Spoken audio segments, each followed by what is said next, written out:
Welcome to the Power 365 show. Before we chat with today's guest, here's a quick message from our sponsor.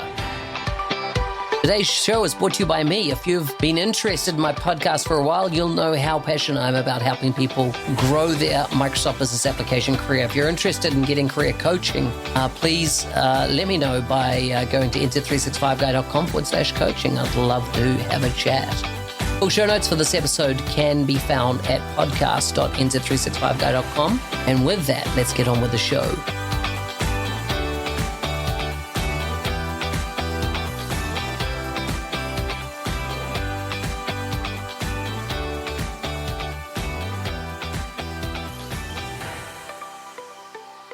Well, today's guest is from Seattle, Washington in the United States. He's the Senior Program Manager in Dynamics 365 Marketing Engineering at Microsoft. He's a husband, father, a Renaissance man, commerce and strategy leader, and a mentor. So we're going to get into all that. If you want to check him out, you can see him on Twitter at JJ Wheat. John Wheat, welcome to the show. Thanks for having me. Good to have you on. Good to have this discussion, particularly around Dynamics 365 marketing. There seems to be so many changes going on there. But before we get underway with that, tell us a bit about your family, food, and fun, like all those things that don't necessarily involve Microsoft at this point. Oh, it's great. I mean, those are things that matter at the end of the day. You know, I mean, there's always more work to do, but I think we all do that to be able to enjoy our family and friends and recreation and so forth. Well, like you mentioned, I've got a couple little girls. One is 15 and one who just turned 9 this week. So they keep me pretty busy skiing and rollerblading and, you know, introducing new foods to them and things. We live in Seattle. We're pretty lucky to have an amazing food culture. So lots of fun things to go try around town, whether that be in the restaurant scene or whether that be at home, you know, working to cook stuff ourselves. So have you just had a massive heat wave or something there? I've seen in the media a bit. We have. It's been unbelievably hot for Seattle, 110 degrees, 108 degrees Fahrenheit last week. And, you know, steady in the 80s and 90s quite a bit, which is very, very unusual. I've lived in Seattle my whole life. And I think we've only hit 103 ever before. And so it's quite challenging. Nobody's sleeping and you're not sure what to cook. It's a lot of salads and you know, fun fruits and vegetables. Yeah. You don't want to turn the stove on. Do you get out swimming at all? We did, you know, we're lucky enough to have some friends who have a place on the lake. We went over there one night and nice. I got to enjoy a bit of that, swimming and watching the ducks and the eagles actually there in town. So lucky to be able to do that as well. Good. How did you end up working at Microsoft? What was your journey in there? Well, that's a good one. I've been at Microsoft 15 years now, and it's been quite a journey. You know, I never thought I would be at Microsoft. I come from a startup background. I spent most of my my 20s and in various startups, from starting a company right at college, just a few of us, and to larger ones, more like a few hundred or up to 1,000 or 1,400 people, and really love the energy and just the creativity and the problem solving and that that kind of common suffering that startup culture has. So I always thought I'd just continue down that path. But at one point, I was working for a company, we sort of been spun off from another startup, and a guy I connected with recruited me to come to Microsoft. Is when Microsoft was investing in the mobile business heavily, which is sort of funny now. But it pitched me on basically coming to Microsoft, and that there are startup-like areas inside the company. You can go make a difference. You can have some of that same culture here. And so my wife was actually like, John, there's no way. You're not a Microsoft guy. It's a big company culture. And, this is 15 years ago. It wasn't Satya then. It was, right in the middle of Ballmer era there. And, So yeah, I mean, I think it was a great move initially, but after being there a while, maybe 6 months, I realized, God, I made the right decision. But looking back now, I'm so grateful. It's been amazing, and I'm lucky enough to have been able to find, like my early friend who recruited me, like he had promised. I've been able to find a number of fun projects throughout the company to go and try and do more of those startup-like things. And so that's sort of what I've tried to do over the years is figure out if I'm going to change roles or even if I'm on a team, how can I contribute and bring that same kind of mindset, a growth mindset. Really, it's coined now, but back then it wasn't a thing. Yeah. So yeah, I've always tried to find projects where Windows Phone, of course, that's all gone, but we did some innovative stuff there for a while and learned a lot from the failures as well as successes there. And I've gotten to work on some fun things like Xbox All Access, which was a new way to light up experiences that kind of combined subscriptions, a hardware product, a financial product, all into one. So you've been in Dynamics 365, the marketing area, for about, I can see here on your LinkedIn, a year, 8 months. What made you move into this part of the business? Well, the last couple projects I worked on, I really found a lot of joy in helping to transform experiences. And in fact, it really goes back to my childhood, I'd say. My parents owned a retail store, and we were always taught the value of delivering a great experience to a customer. And not just a great experience around a product or selling something, although that was something we were taught as children. It was more around delivering value and transformation, education to help our customers live a better life. We owned a hobby shop, and so we would sell things like toy trains and radio controlled cars. A lot of it was about the experience of learning how to build something and doing that with your dad or with your mom, or what kind of experiences you could do as a family. So I think in my career, I've always found that valuable and tried to incorporate it into different roles.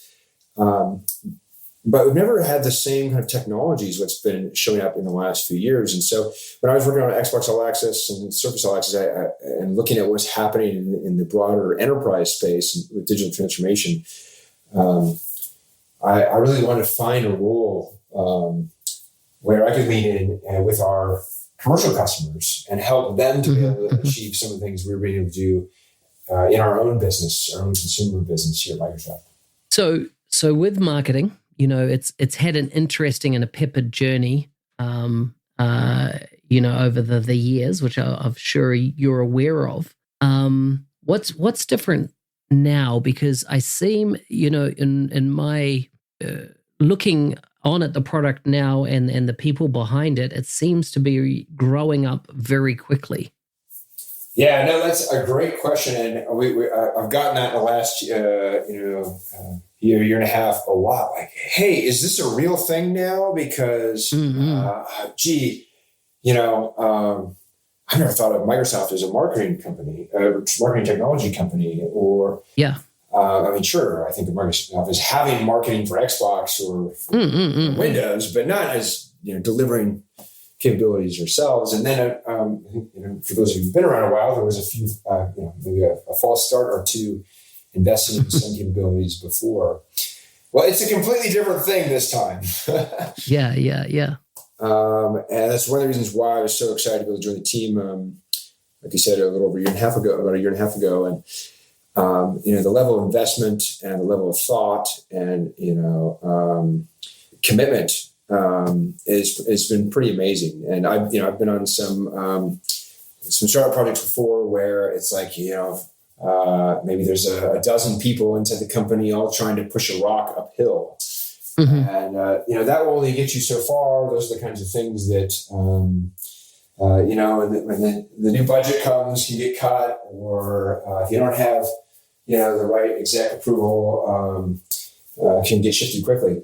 This is a different deal altogether because there's really alignment all the way up the ladder to really invest in transforming this space and thinking about how do we serve our enterprise customers and help them to change how they can deliver, elevated customer experiences. And using the data to do that, using the incredible, AI capabilities, and really the best that Microsoft has to offer. So it's not even about the Dynamics marketing product anymore. It's more around using that product to help bring together, great capabilities from across the company inside Dynamics, but also in Azure, also in Teams, to serve those enterprises and to help them to be able to achieve more without having to go to IT for everything, or to go,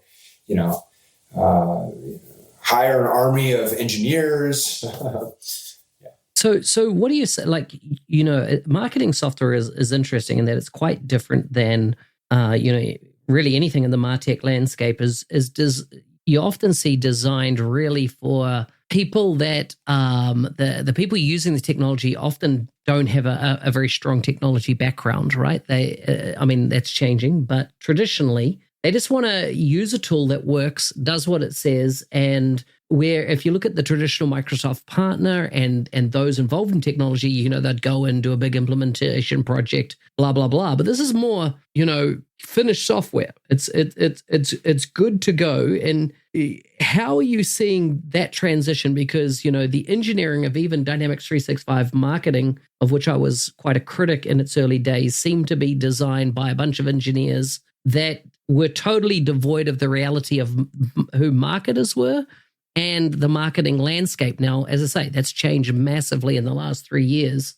But how do you create that relevance for the target audience, and that it's quite a different implementation process than, traditional ERP, CRM, or anything that fits in that gamut of products? Lots of layers to that one. Let's see. So I think that the first thing I'd say is I agree with you. I think not only inside what the Dynamics marketing product may have been a couple of years ago, but just generally a lot of Microsoft products historically, have been built by engineers sort of based on their own mindset and how they would want something, not really based on being a customer-led design.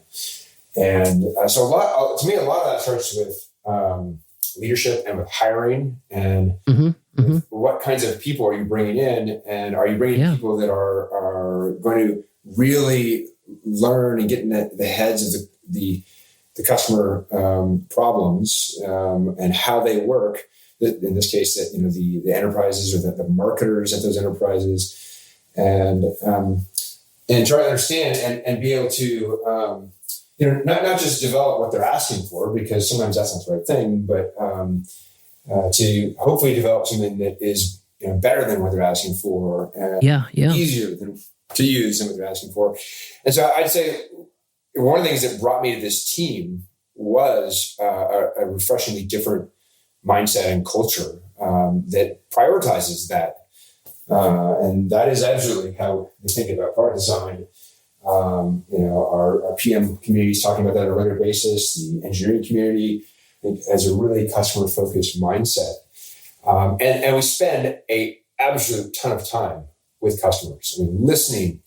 What do you like or dislike about this? How do you work? How does this fit into your existing workflow? Well, is that the right workflow? What if you did this way? Would that work?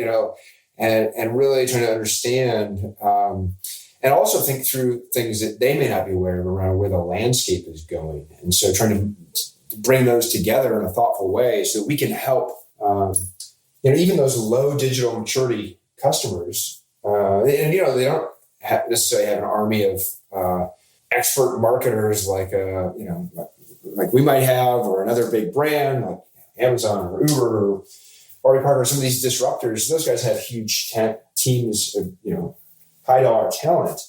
How can we help our enterprises to have some of that thinking baked in and make it easy? An author I read for years once said, it's best to try to put the cookies on the lower shelf so the kids can get to them. And so I sort of think, we're trying to do that in our product, make it easy for, every business user to be able to figure it out and use it and drive value. Yeah. Are you seeing, if you look at the customer audience for Dynamics 365 marketing, are you seeing a difference in the company sizes that are now acquiring the product, and then the difference between them and agency land, marketing agencies that are doing something on behalf of a company? They're quite different. They have massively different, in a way, requirements of a software product like this. What are you seeing? Let's see. So yes, answer to the first part of the question.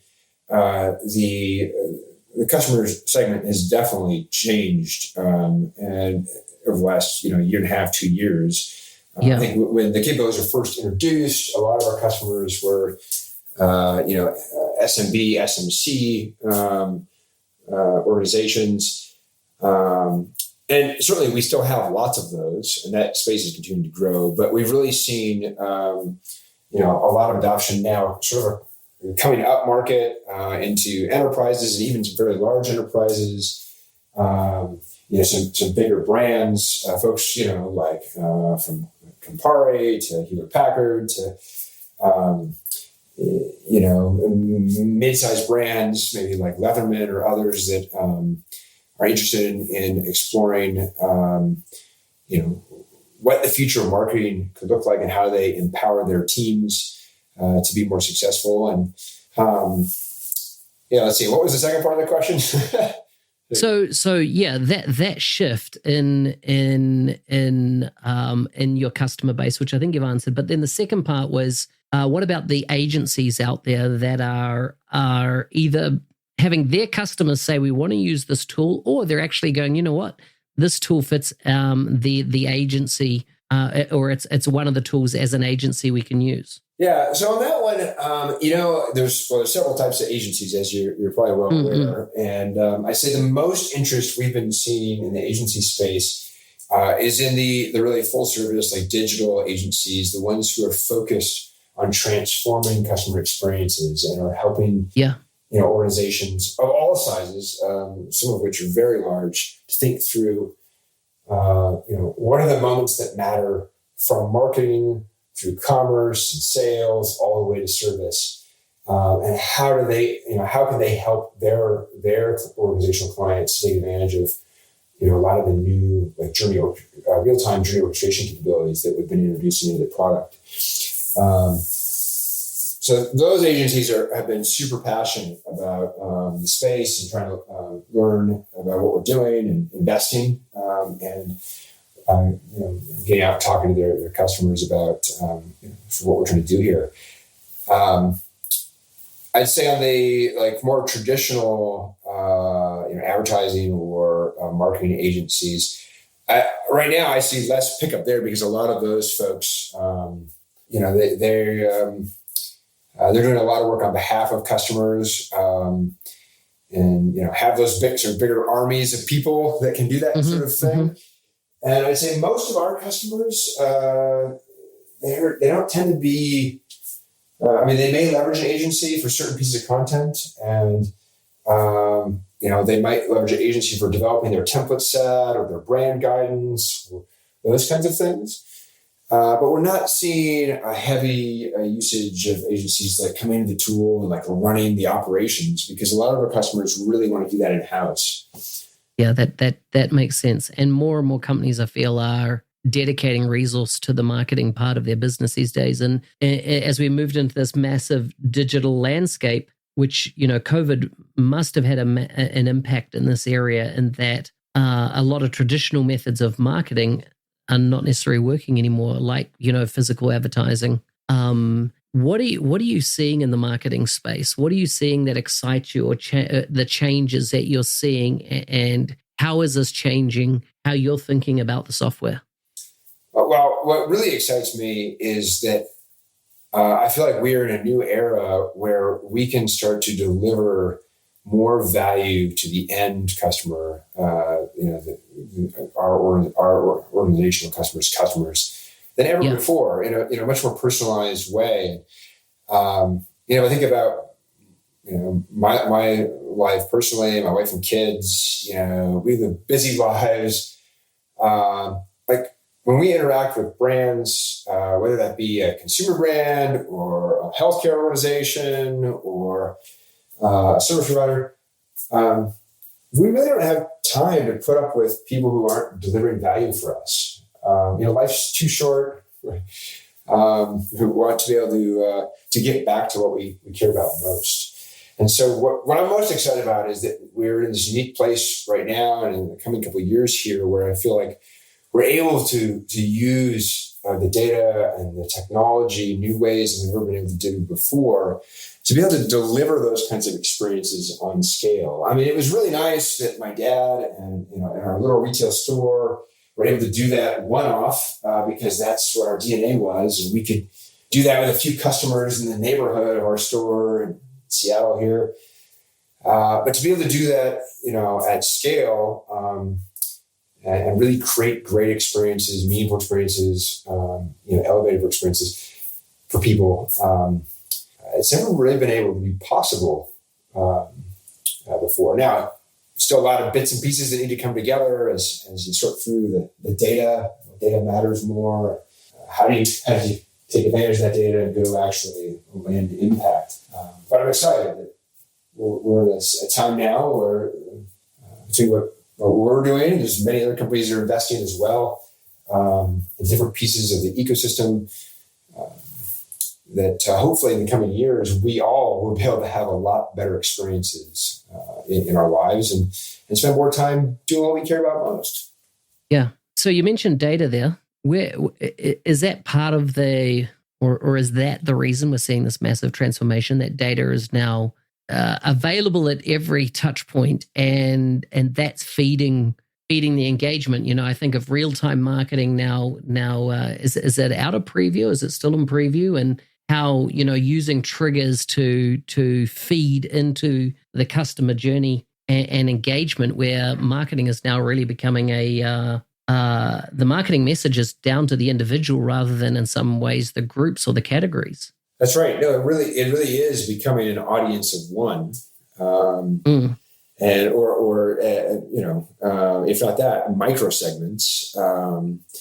And that is definitely because of the data. Now, the challenge is, I think, we've seen this explosion of data in the last few years. I mean, there's been, a fair amount of data available for a while, but the problem has been, how do you sort through that and drive intelligence out of that data and then convert that into action in the moment that matters? And until recently, we really haven't had any way to do that effectively. And the brands that have had a measure of success doing that have done so with massive engineering investments. Often proprietary. They may have bought some off-the-shelf stuff and then highly customized that across their landscape.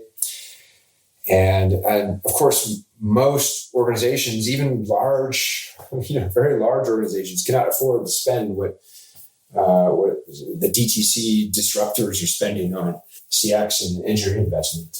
I think it all starts with the signal, and then being able to make intelligence out of that signal, and then being able to do that quickly in a real-time basis.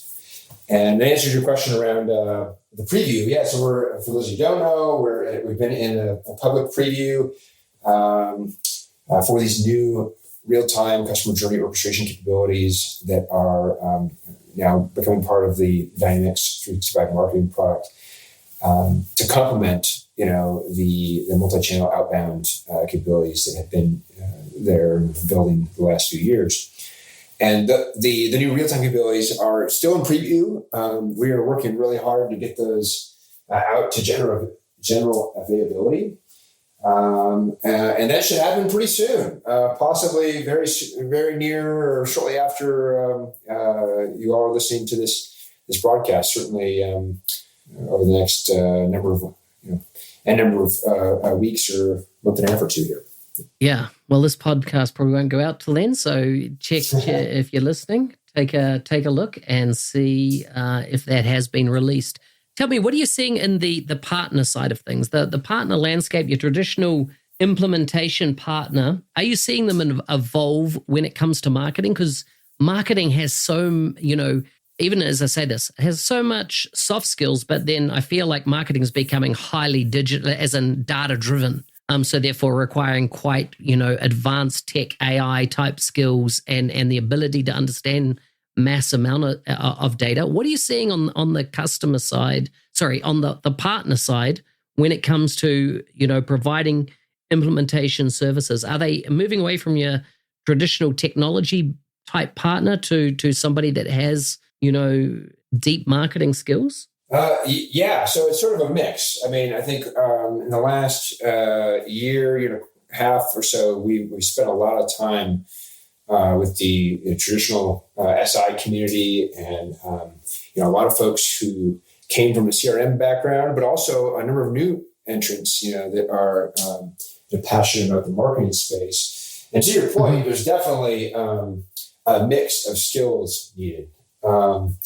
And this is a challenge for some partners, because if you are coming from a CRM background or a finance and operations background, the language of a marketer, of storytelling, of customer experience, of marketing KPIs and data can be overwhelming to begin with. And that can be scary, but we have seen a lot of partners, really an unbelievable number of partners investing in this last year and a half. So we have a very robust partner community now that is up to speed on the Dynamics 365 marketing, like the core set of capabilities, and also have been ramping up very quickly on the new real-time journey orchestration capabilities. Yeah. I guess my advice for that community has been the same the whole time, which is like, take the time to either learn the marketing, the CX space, including the data piece of it, like you're mentioning. And that means you might need to hire different skill sets to your team. Maybe you already have a strong, there's a partner right now actually, in the Seattle area here, who has a very strong data science background. And so they were ramping up more on the marketing CX side of things. On the other hand, we have other partners who are CRM, and they need to sort of ramp up on both the data science piece and the marketing language and experience development and journey or design piece of it. And then we see another group of partners which are partnering to do this. And that means going and pairing up with one of those full service or digital agencies I was discussing before.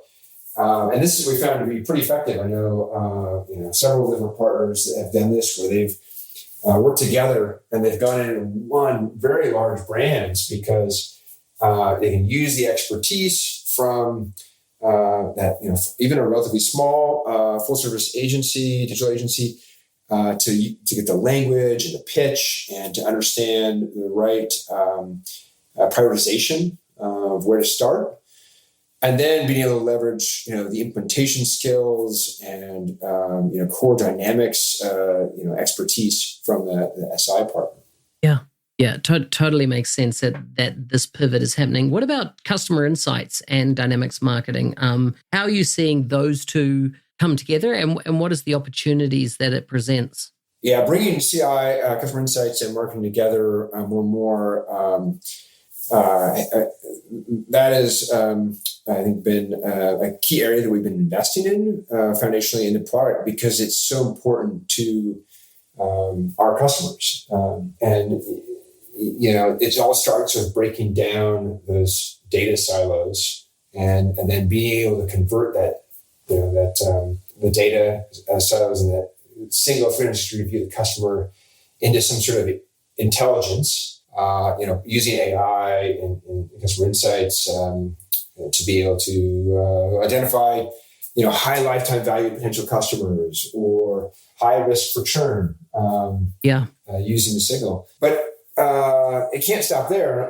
We have seen a lot of organizations that have invested in customer insights or in other CDPs, and they can be a massive investment in time and resources. But if you don't convert those to action, it's not going to drive the business impact that teams are looking for. And so that's where marketing and customer journey orchestration come in, because you can go very easily light those up. And luckily, the connection that we have, for the real-time customer journey orchestration is very deep. So you can not just do something based on a particular segment, like you might in some of the competitive products, but you can actually pull through the customer insights profile information down into the branching of the journey and into different steps to be able to really drive the most rich personalization based on all of that profile information.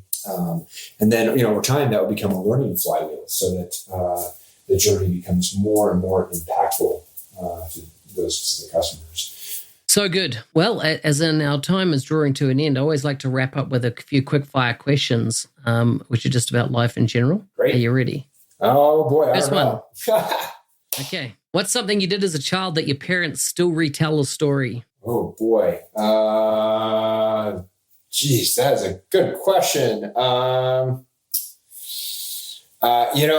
Probably I had a strong interest in architecture. So I was drawing houses and like buildings when I was like 12 or 13. Wow.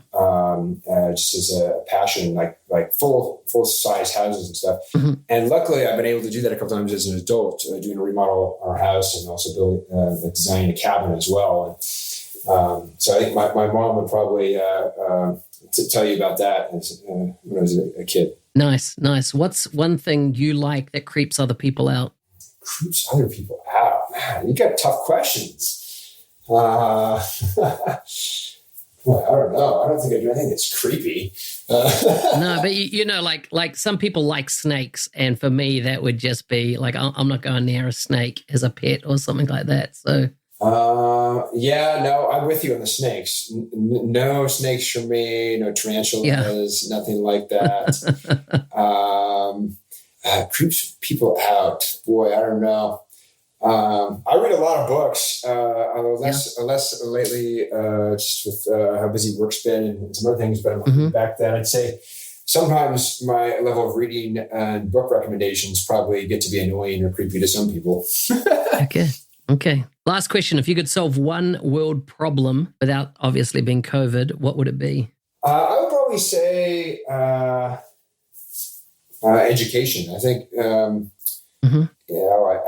feel like there's just so many challenges in helping not just kids, but everyone have a passion and a commitment to learning. And for me, it's just been absolutely critical in my career and in my family life to live a good life, to live an impactful life.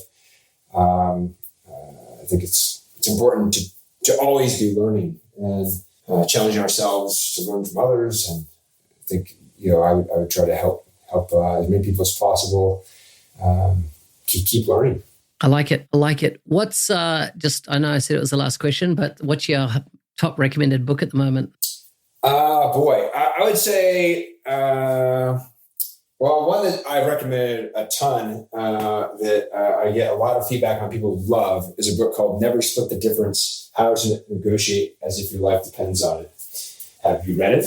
I certainly have. I've got it right here behind me on the bookshelf, and I read it each year actually for the last 3 years. Yeah. So that one I've kept on my desk pretty much for about, around that 3 or 4 years.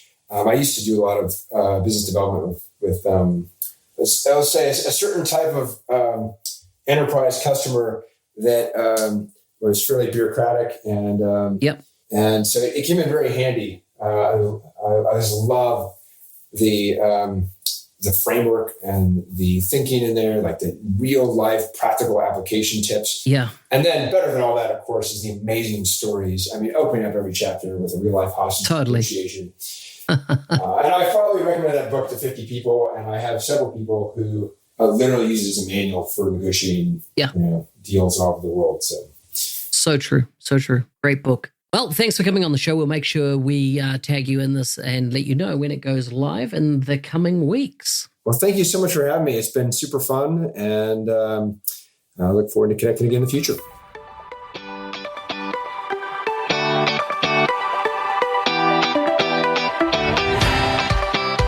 Hey, thanks for listening. I'm your host, Business Application MVP, Mark Smith, otherwise known as NZ365 Guy. If there's a Microsoft guest you'd love to see on the show, maybe has a great story to tell or works in an interesting area of the tech stack, reach out to me on LinkedIn. I'd love to hear from you.